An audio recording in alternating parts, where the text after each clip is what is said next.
at Founders Ranch in Edgewood, New Mexico. I'm Rosa Román, and this is New Mexicast. Welcome back, everyone.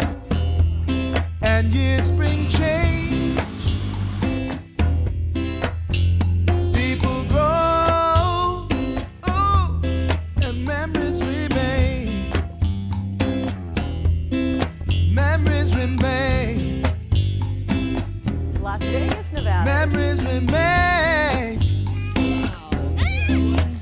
Yes, they do.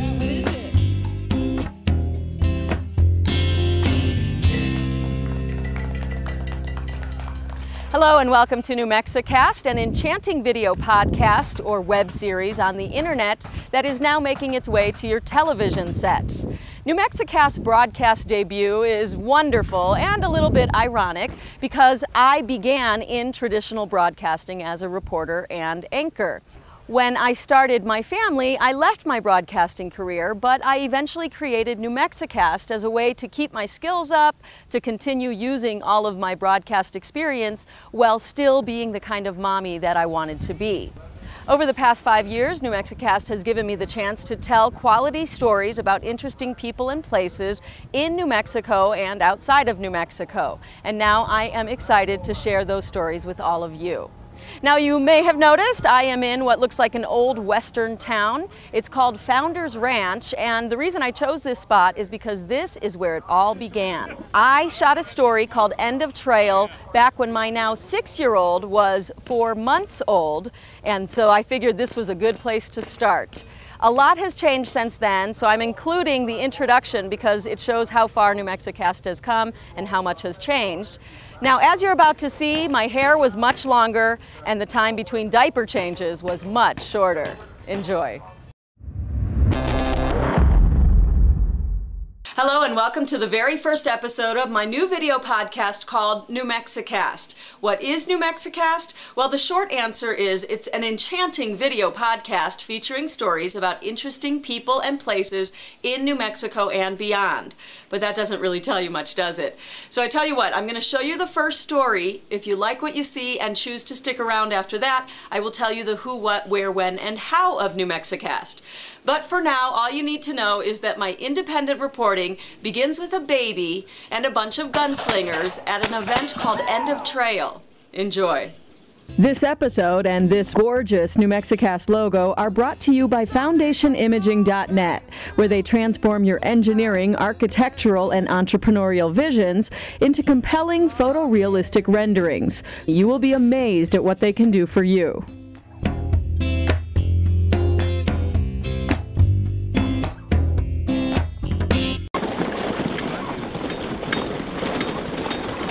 High noon on a hot summer day at Founders Ranch near Albuquerque, New Mexico. The smell of gunpowder hangs in the air as a grizzled, rough-and-tumble bunch of cowboys are gathered for gunslinging, roping, like that, so I guess I'm kind of married to the ring, and reliving the Wild West.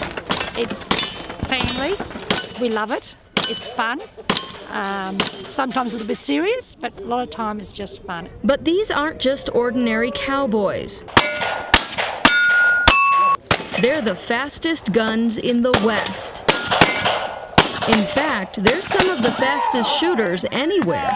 This is End of Trail, the World Championship of Cowboy Action Shooting, where members of the Single Action Shooting Society, or S.A.S.S, adopt aliases and attire from the late 19th century and find out what kind of gunslingers they are.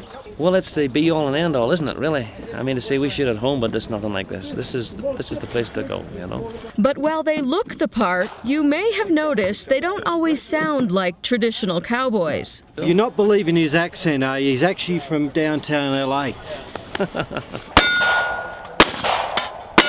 This cowboy calls himself Mud and hails from the land down under. 3291. I think it's a case of just to pit yourself against people here, the best.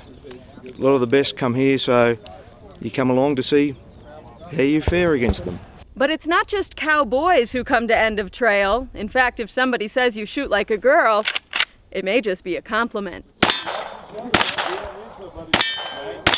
Just ask 16-year-old Lady Brazos. I've won Texas State 3 years in a row. I've won regional 2 years in a row, and then this is my first world. She's just one of many ladies who come here armed with an alias, some guns, and the ability to use them. A fact that makes some of her male classmates uncomfortable. A lot of them are like, I could shoot better than you, and I was like, can you shoot a rifle, pistol, and a shotgun in 16 seconds and hit all your targets? And they're like, no. But two men who appreciate her shooting abilities.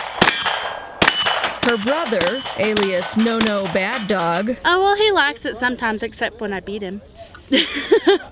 And her father, Doc Brazos.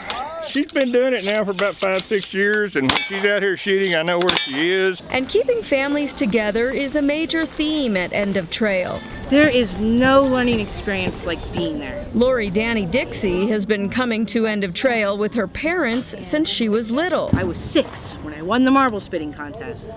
Now she runs the kiddie corral with her own children by her side. And I shot with my parents, and I've come and played games with my parents. I've been involved in all kinds of planning and organizing and entertainment and all kinds of new people with my parents. And now for him to come and be able to do the same thing is an invaluable opportunity. Which is why cowboys and gunslinging girls, madams, this is how you get your hair tucked up under. Okay. And mothers all come to End of Trail, hoping by reliving the past, they'll be planting the seeds for a brighter future. You know, I truly believe it was, even though the gun seemed like it's a, you know, in truth, it really was a gentler era. I'm Rosalinda Román. Well, there you have it, my first attempt at independent reporting. Now you know the what of New Mexicast. This is the where. It is 75 gorgeous acres in the mountains outside of Albuquerque, New Mexico. It's where I live, and it's an enchanting place where you might get snow flurries at the end of May like we did today, but most of the time we get sunshine. I'm the Who, Rosalinda Román. I'm a former television news reporter who left a main anchor position when I had my first daughter 3 years ago. Well, now I have 2 little girls, and for some crazy reason I thought this would be a good time to try my hand at independent reporting. Which brings me to the how.